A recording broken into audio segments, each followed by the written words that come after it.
7 భాగాలుగా మనం దాన్ని విభజించవచ్చు అధ్యక్ష.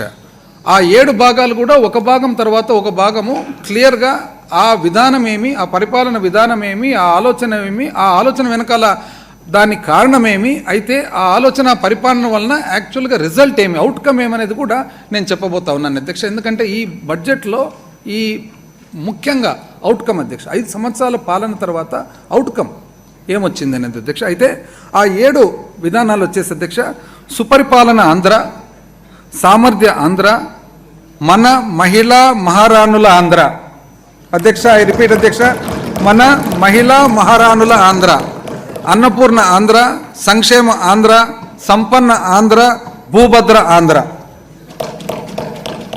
మొట్టమొదటి అధ్యక్ష సుపరిపాలన ఆంధ్ర. పాలనా వికేంద్రీకరణ, గడప వద్దకే ప్రభుత్వం. ప్రజల సాధికారత మరియు వికేంద్రీకరణలు సుపరిపాలన మరియు అభివృద్ధికి అత్యంత ముఖ్యమైనవి. వీటిని ప్రజల చెంతకు తీసుకువెళ్లే దిశగా మా ప్రభుత్వం అనేక చర్యలను చేపట్టింది.